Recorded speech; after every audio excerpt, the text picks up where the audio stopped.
Bueno, Ari, muchísimas gracias por estar aquí. Estás en Italia, estás en Calabria. Y Estoy bueno, en Apulia, en Bari. ok. Pero resulta que tú eres judío, tú eres historiador, eso no está en la misma categoría.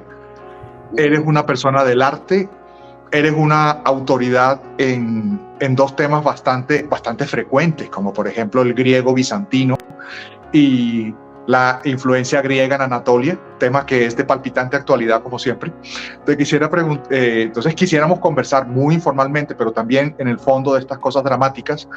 Yo creo que la última vez que hablamos de estos temas tan complejos, digamos informalmente, hablamos sobre la crisis en Líbano y por supuesto estuvimos en la exposición de ITEL, la última exposición de ITEL en Estambul.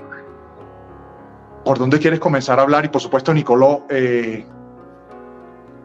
Bueno, pues, mete la cuchara y conversa. Yo he hablado mucho con Ari, pero Nicoló menos, entonces ahora se están conociendo. bueno, pues para empezar, es una semana muy interesante, donde están pasando una cantidad de cosas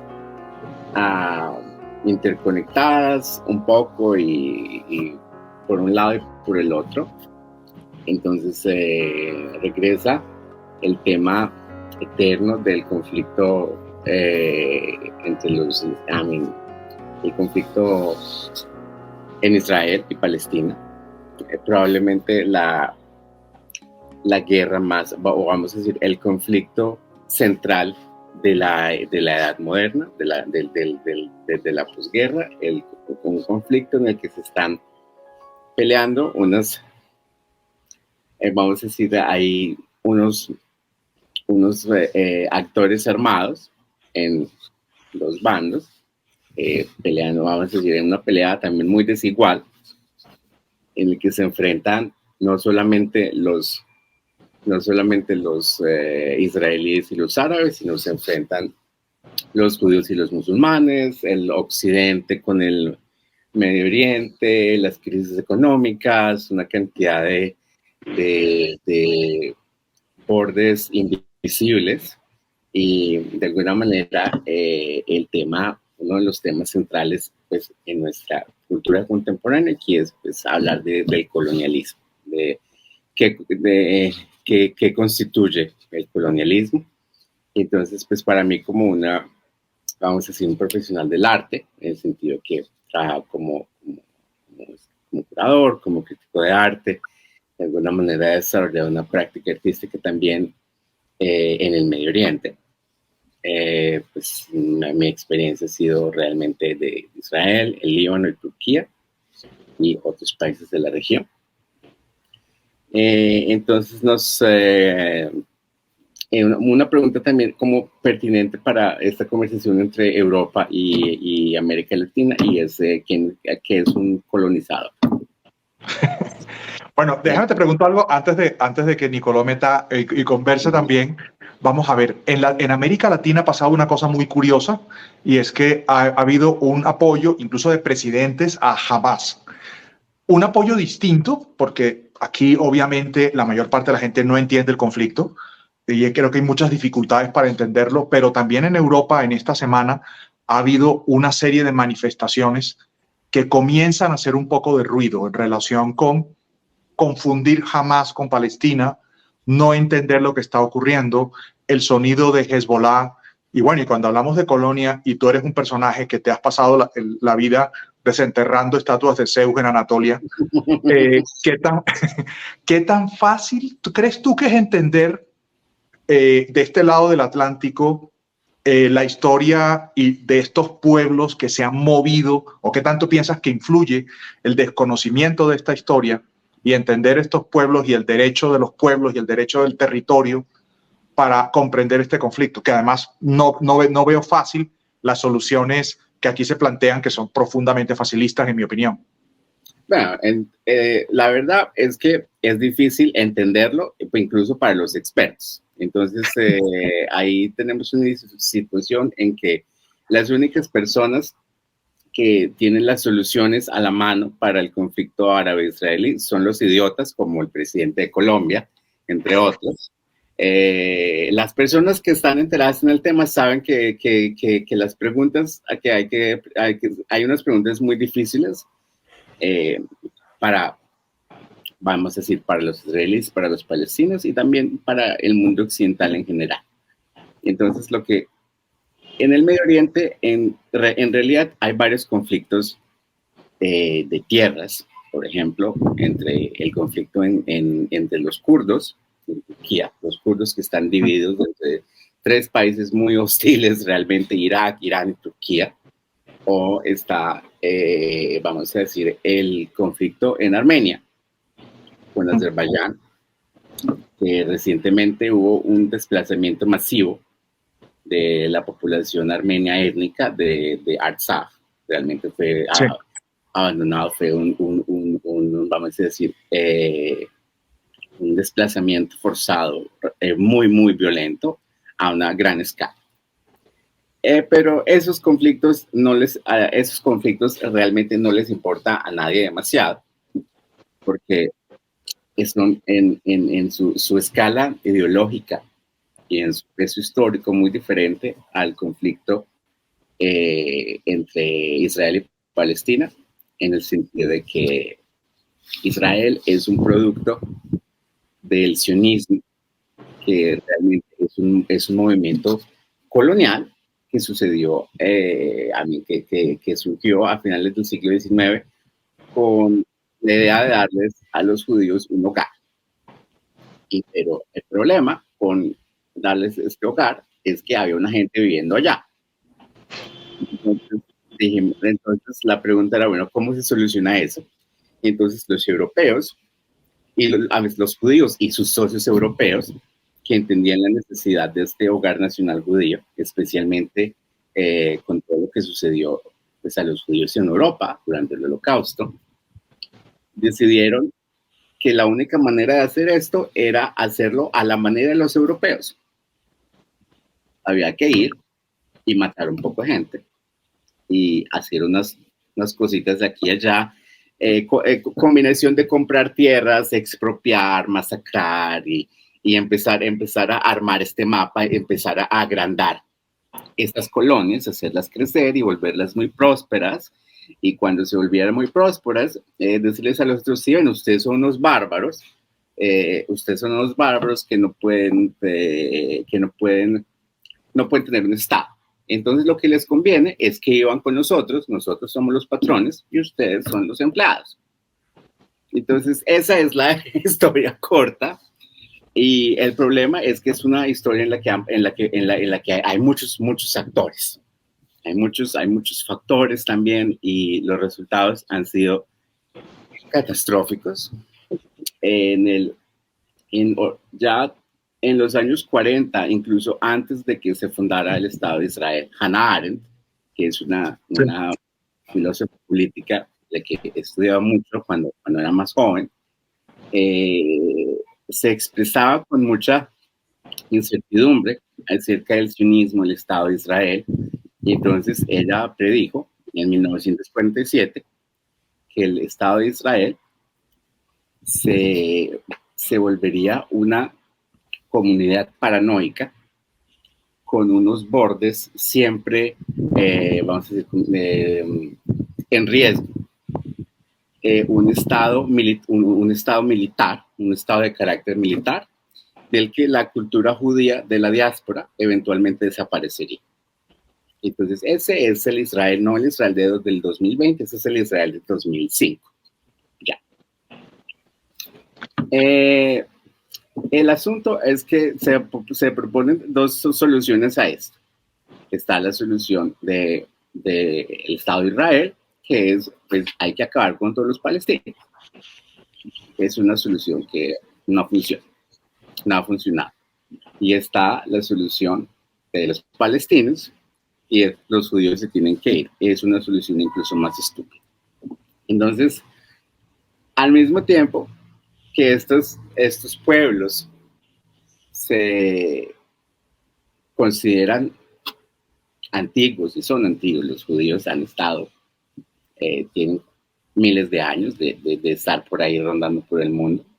Los musulmanes, árabes, palestinos también tienen una larga historia, pero estas personas que están peleando este conflicto no son unas gentes antiguas, son resultado de la identidad moderna. Sus identidades se terminaron de construir hace 30 años, todavía están en construcción. Y entonces estos colonizadores, vamos a decir en una manera como en Estados Unidos, estos colonizadores que vinieron de la Rusia imperial y que vinieron de Lituania, a los que luego se les unieron todos los judíos de Etiopía, de Siria, de Irak, toda esta gente, ellos se volvieron un país, como los Estados Unidos, y es un país de verdad, existe. Entonces, los que dicen que Palestina será libre cuando Israel desaparezca, eso solamente se lo creen en Twitter. Pero ¿qué hacemos? ¿Qué hacemos con la explanada de las mezquitas y Jerusalén? Sí, eso no existe. Entonces, por el otro lado, también, obviamente, los israelíes son una gente muy, muy, muy difícil, muy traumatizada, muy violenta.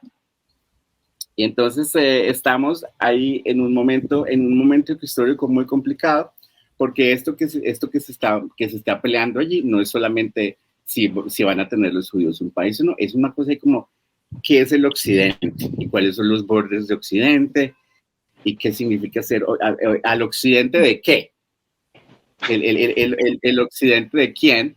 Entonces, cuando hay estos estudiantes en universidades de los Estados Unidos con sus manifestaciones antisionistas, entonces van a expulsar al presidente de la universidad porque no se expresó en contra y no, es que el presidente de la otra universidad permitió la protesta, entonces el señor que está en la junta directiva se retiró, no va a dar su dinero a la universidad.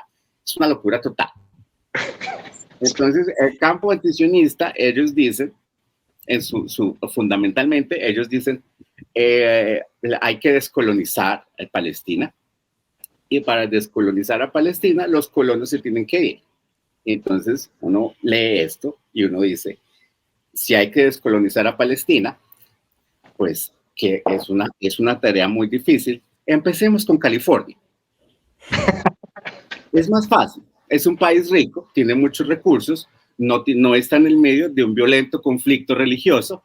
Entonces, ustedes se regresan para Polonia, ustedes se regresan para Ucrania, ustedes se regresan para Lituania, fácil. Ustedes den el ejemplo. Ok. Pero obviamente, entonces, y la razón por la que estoy diciendo esto es que yo veo en mucha de la respuesta occidental al conflicto en Palestina, un proceso, una situación en que no vamos a decir los europeos, como la gente en Europa, sino los blancos, están tratando de vivir ese proceso colonial de descolonización en el cuerpo del otro. Ellos quieren pelear, ellos quieren ganar esta victoria contra Platón y Aristóteles, contra Kant, contra Bacon, contra Machiavelli. Entonces ellos quieren descolonizar el currículo, hay que descolonizar todo, pero que los israelíes lo hagan primero. No, y por ejemplo, yo pienso que el Imperio Romano debería devolverle dinero a España, y todos los descendientes de españoles tendríamos que devolvernos. Es que cuando tú dices descolonizar, ¿en qué año hacemos el corte? Pues depende a qué nos referimos. Entonces vamos a decir, yo entiendo muy bien en términos, vamos a decir, de cosas que pasan en el mundo del arte, que pasan en la academia, a la descolonización. Básicamente está diciendo, este mundo moderno ha sido realmente creado por la cultura occidental. Esta es una cultura que tiene que tiene unos, vamos a decir, ni siquiera unos momentos, que viene con unos procesos inherentes que son muy violentos y que son unos procesos de expropiación en muchos niveles, no solamente tierras y tesoros, sino también, vamos a decir, hay esta violencia epistémica que está en la filosofía, que está en la filosofía política, que obviamente uno entiende, o sea, es un proceso positivo de reevaluar los fundamentos de la cultura. Entonces, pero entonces llega, otra vez volvemos al mismo ejemplo, llega los estudiantes de 20 años y dice, hay que descolonizar todo, hay que quemarlo todo, hay que quemar a Aristóteles, hay que quemar a Kant, y entonces uno llega y dice, ay mira, ella es como Derrida. Esta actitud misma de hay que quemarlo todo es una epistemología muy occidental. Es lo que dice Michel Serres, el filósofo francés. Él llama esto el parricidio en la filosofía, en el que la siguiente generación tiene que matar al padre para establecer su reino. Entonces, esa siempre ha sido la tradición occidental. Esa destrúyelo todo es muy occidental. Entonces, ves, el tema de la descolonización también lo ves mucho en América Latina, en el arte, por ejemplo. El arte colombiano, en el arte brasileño, el arte mexicano. Hay unos temas muy interesantes de descolonización, pero también hay unos temas muy ridículos. Entonces, a veces tú ves unas exposiciones donde hay artistas que están trabajando con el pensamiento nativo, indígena, de alguna manera, en temas de artes visuales o en temas de artesanías o de rescatar ciertas historias que se han perdido, que se han olvidado, que han sido marginadas por la historia colonial, que es la historia de la modernidad, realmente. Entonces, eso lo entiendo y eso lo apoyo y me parece muy interesante. Está pasando en muchos contextos y también en muchos países, pero también hay otras formas, hay otros aspectos de esta conversación sobre la descolonización en América Latina, donde tú escuchas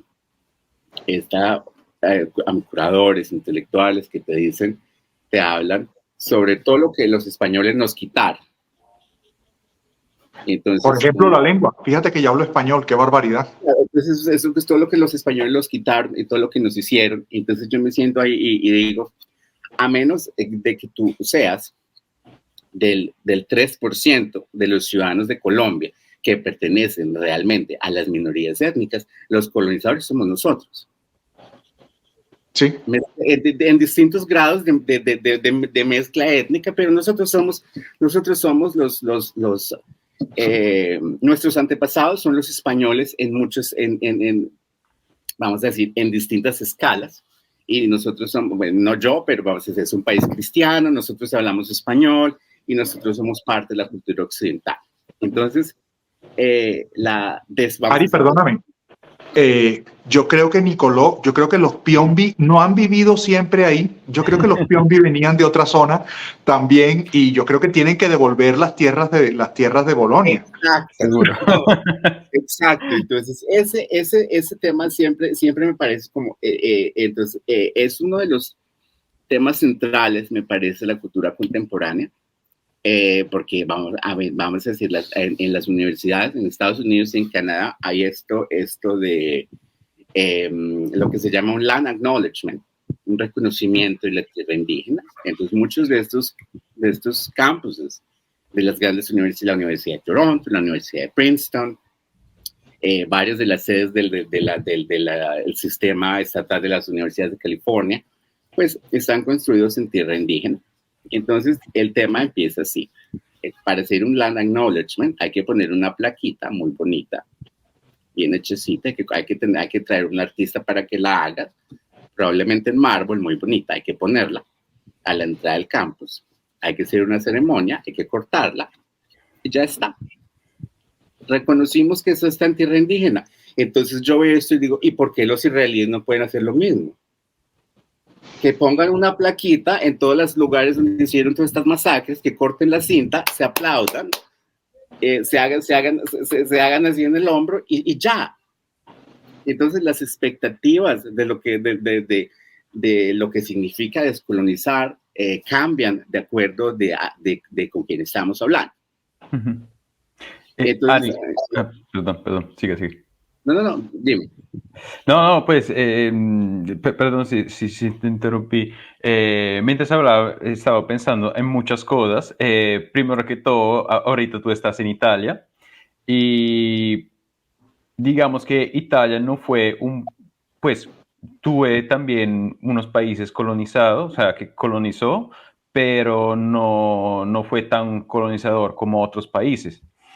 Entonces, eso creo que nos protege un poquito de unos discursos que se puede hacer entre colonizado y colonizador. Nosotros siempre fuimos una mezcla de muchos pueblos, de muchas culturas, muchas tradiciones. También en la comida se puede ver eso. Y yo estudié en Colombia, yo estuve en Colombia por unos años y yo vi está también un poco esa mezcla entre pueblos indígenas, entre cultura, digamos, europea, hispánica, y también de descendencias afros, ¿no? De los esclavos. Y eso me pareció muy, muy interesante ver todo eso. Eh, y lo que pensaba es, ahorita que tú estás en Italia también, eh, y que estaba diciendo también que ahorita muchos jóvenes dicen, no, pero tenemos que borrar, entre comillas, es borrar un poco el pasado porque fue allí que cometieron muchos errores, que nuestros abuelos y abuelos cometieron muchos errores, entonces tenemos que borrar todos, esa cultura colonizadora tenemos que borrarla todas. Y eso no tiene mucho sentido, porque si no tenemos que borrar de verdad todo el conocimiento de los seres humanos, y eso no tiene mucho sentido. Pero tú que trabajas también en arqueología, que trabajas mucho con el arte, me interesa saber qué piensas sobre la tradición que, por ejemplo, tenemos nosotros en Italia, que es una tradición muy viejas, que, como he dicho, es una mezcla de muchas cosas. Y ahorita, por ejemplo, tú estabas diciendo un poco de la estupidez del gobierno de izquierda que tiene Colombia, pero te puedo contar de la estupidez que dice en el gobierno de derecha aquí en Italia. Entonces, yo creo que sea más un tema de populismo, más que izquierda y derecha. Pero, por ejemplo, aquí se dice, no, es que la genética italiana o la tradición italiana que no tiene sentido porque es una mezcla de muchas cosas. Entonces, y aquí la pregunta, ¿cómo puede el arte, por ejemplo, vehicular ciertos mensajes, por ejemplo, no digo tanto de fraternidad, pero de cercanía también con otros países, con otros pueblos, porque al final, y repito, todos somos una mezcla de muchas cosas, de muchas tradiciones, de mucha cultura. Bueno, la situación de Italia me parece que es paradójica, porque, como tú dices, Italia participó obviamente en el periodo colonial, tuvo sus aventuras en África, que fueron muy cortas y la verdad no muy exitosas. Por el otro Lo lado, lamento, lo lamento. sí, por el otro lado, Italia, vamos a decir, es uno de los países centrales de Europa, pero no es uno de los países centrales de Europa por, no necesariamente por su poder económico político. Hay una en la arqueología, en la historia moderna de la arqueología en Italia y en Grecia, hablamos de lo que se llama el criptocolonialismo. Entonces, los europeos vieron al sur de Italia y a Grecia como un más allá de su propia historia. Se fueron allá en el siglo XIX y se robaron todo lo que encontraron. Y entonces obviamente encontraron estos tesoros de la cultura clásica. Entonces ellos encontraron esta cultura clásica y dijeron, ay, mira, esa es mi historia. Porque obviamente la imaginación occidental vive en esta fantasía de que la cultura clásica es la historia de ellos. Y el periodo clásico fue muy cortico, la verdad. Fue también muy complicado, muy multicultural y más que todo conectado con el Oriente. El periodo clásico, sus conexiones con Egipto, con Anatolia, con Babilonia, no es necesariamente, realmente no es Europa en el sentido estricto de lo que nosotros entendemos También la religión cristiana, perdón si te interrumpo, también la religión cristiana surge del Medio Oriente, o sea, entonces una vaina más Entonces, oriental que occidental, entre comillas. cuando tú lees trabajos de los arqueólogos del siglo XIX, de principios del siglo XX, yo la verdad he estado trabajando en ese tema en Síbaris, en una ciudad antigua de la Grecia arcaica, una ciudad en la Magna Grecia, del siglo IV antes de Cristo, que ahí fue donde hice la residencia hace poco. Entonces tú ves la manera en la que ellos ven a los italianos y a los griegos como una especie de semibárbaros que son muy, así como muy pintorescos, que por alguna razón de Dios viven en los lugares de nuestros tesoros antiguos. Uh-huh. Entonces la integración europea en la Europa occidental de Italia, especialmente de Italia, Grecia es un poquito más complicada porque sí tuvo una historia colonial.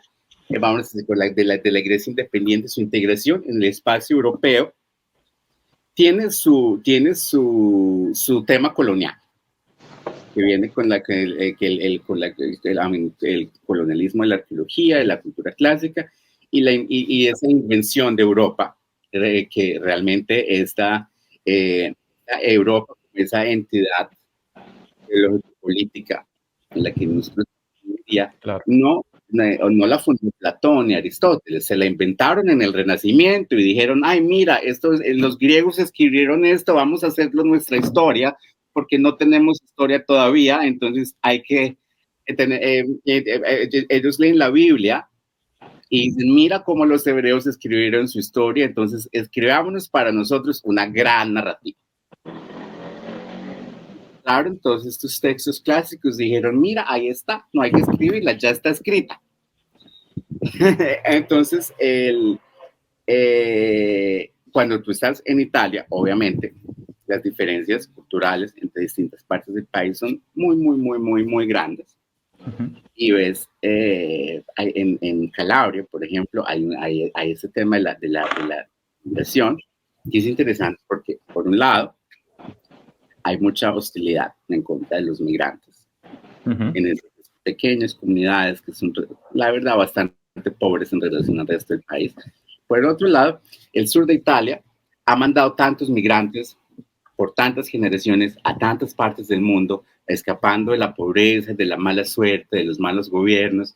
Y entonces es una relación muy fraguada la que hay. El punto que tú mencionaste, por ejemplo, sobre los gobiernos, y en eso estoy totalmente de acuerdo. Meloni es un carácter de las telenovelas. Es un personaje de una telenovela mexicana. Ella sufre y ella llora y ella siente como mujer todo ese dolor, pero se acuerda que es una fascista y entonces luego otra vez es un teatro en el que lo que es más, lo que sobresale uh-huh. más sobre Meloni no es sus ideas políticas, sino su incompetencia, que es más grande que sus ideas políticas, y entonces se vuelve un teatro. Y ese es el teatro del populismo contemporáneo. Como decía recientemente vi unas entrevistas con este Yuval Harari, que no me gusta ni poquito, pero que ha dicho unas cosas, ha hablado con mucha claridad sobre el tema del conflicto entre Israel y Palestina. Entonces el tipo estaba diciendo, cuando tú tienes esta gente como Orbán, como Meloni, como Netanyahu también, Petro está en un espectro completamente diferente, pero también lo puedes poner en ese club. Entonces ellos quieren terminar el orden mundial y dice, este orden no sirve, a mí no me gusta, este orden liberal, hay muchas reglas, hay muchos impuestos, hay muchos migrantes, entonces ellos lo destruyen, pero no lo reemplazan con nada, lo reemplazan con el vacío. Uh-huh. Y entonces en este vacío hay una violencia infinita. Bueno, pero yo no creo que tú veas a Petro como influyente a ese nivel, ¿no? Evidentemente no. No lo veo influyente a ese nivel, pero veo esa intención Sí. de vivir sin el orden occidental. Sí. Y entonces el orden occidental, la verdad es que no era muy bueno, era la verdad bastante malo, pero funcionaba en cierto sentido. Ahora estamos en un momento en el que las cosas realmente no están funcionando. Entonces, volviendo a este tema de Italia y la migración, cuando yo estaba en Calabria, por ejemplo, uno de los temas más frecuentes en las conversaciones con la gente es la migración de los jóvenes. Y dice, no queda nadie. Y entonces tú vas tú estás en estos pueblos hermosos con estas casas bellísimas y estos campos y esta comida deliciosa y estos sitios arqueológicos. Entonces hay niños y hay gente de 50 para arriba. Ya, eso es todo lo que hay. Y entonces, ellos saben, o sea, decir, ellos saben que sus pueblos están muriendo, que la única manera de hacerlos sobrevivir es Airbnb. Total. Y es de turismo barato, masivo, súper invasivo. Entonces están en esa situación de entre la cultura Airbnb y desaparecer en una generación. Es muy triste porque son unos lugares bellísimos, incomparables, con una cultura antigua, vamos a decir, para antigua, no estoy ni siquiera hablando de los romanos, con una cultura muy pagana. Sí. Tú sabes que esta gente ha vivido en esas montañas por miles de años. Tú lo sientes, sabes que esa es su tierra y cuando tú vas al Festival del Santo, entonces cada 3 semanas hay un Festival del Santo. Y entonces ellos se van a las montañas a cantar y a bailar por el santo. Eso no es cristiano. Eso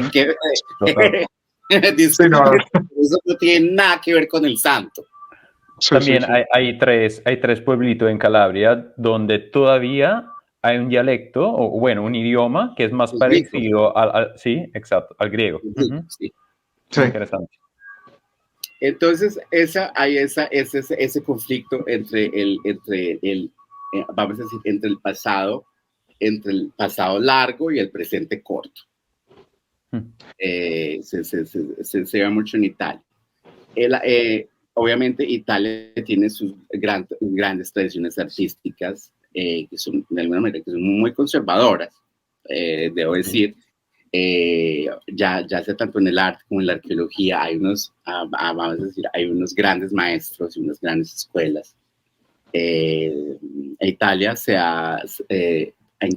a pesar de que se ha esforzado tanto en participar del mundo del arte contemporáneo y tiene unas grandes instituciones que tienen mucho dinero, todavía sigue siendo un poquito postcolonial en el sentido que no es uno de los países principales en el mundo del arte. Está muy por detrás de Francia en el desarrollo de instituciones culturales. Es decir, Francia, por ejemplo, la Francia de Macron y del post-Brexit es uno de los países más importantes del mundo en cultura hoy en día. El Brexit le devolvió la vida a París, que había una cantidad de instituciones, de galerías, de museos, es muy vibrante. Italia es difícil. Al mismo tiempo, cuando hablamos de cosas que se pueden hacer en el arte, y he tenido esta conversación con Leonardo antes, en el sentido de el arte, en realidad, y que no lo digo yo, lo decía Kant, pues no sirve para nada. Esa es la realidad. Es decir, ontológicamente no es útil, y eso es parte de su constitución ontológica. Cuando tú ves no vamos a llamarlo el desastre, el caos mediático de lo que son los medios de comunicación estos días, entonces ves el TikTok y las cosas que pasan en Twitter y todos los streaming services y las cosas que la gente joven, y para la gente joven estamos hablando no de nosotros, que ya somos un poco viejitos, estamos hablando de la gente que tiene ahorita 20 años, la cultura visual en la que ellos viven. Entonces tú ves estas cosas, incluso en Italia, y tú dices, pues no se necesita arte contemporáneo, esto es arte contemporáneo. El TikTok es arte contemporáneo, es una cosa completamente loca y psicótica y con unos procesos de memoria, con unos procesos de aculturación, de reciclaje de imágenes. Entonces, uno ya iría a decir que el arte no es necesario. Pero cuando estamos enfrentados con estas polarizaciones tan enormes que hay, entonces tenemos este tema de Rusia, el conflicto en Israel y Palestina obviamente lleva mucho tiempo, pero esto que sucedió el 7 de octubre, esto lo vamos a vivir con eso por una década, eso yo se los aseguro. Probablemente no habrá una incursión militar por tierra como Netanyahu ha prometido, porque él es un imbécil total y obviamente no tiene el apoyo de la ciudadanía. Los israelíes están cambiando muy rápidamente, muchos yéndose totalmente a la extrema derecha, pero muchos otros demandando respuestas del gobierno.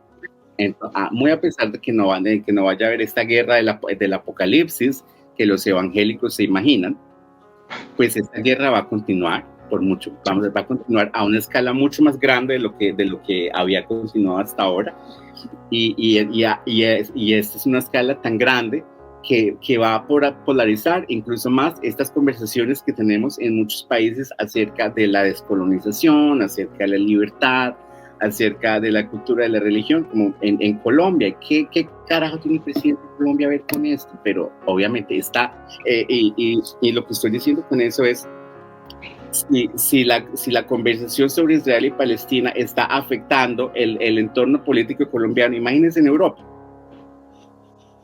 Ari, y efectivamente hemos hablado 40 minutos. Sabes que en este tiempo contemporáneo 40 minutos, mucho se te fue la luz ya en Bari. Me parece un buen momento para que hagamos una pausa y grabemos. Yo voy a estar del mismo lado del Atlántico la semana entrante, entonces va a ser más fácil. Me encantaría, si tú tienes tiempo allá en Bari, entre comida, restaurante y conocer lugares arqueológicos, si podemos continuar esta conversación en este punto que lo has dejado tan interesante sobre, sí, por supuesto, sobre Colombia. Yo empezaría por TikTok y el arte contemporáneo. Me encanta. Buenísimo. Ese tema. Vamos por ahí. Bueno, chicos, entonces continuaremos. Excelente conversación. Muchas gracias, Ari. Vale, Gracias.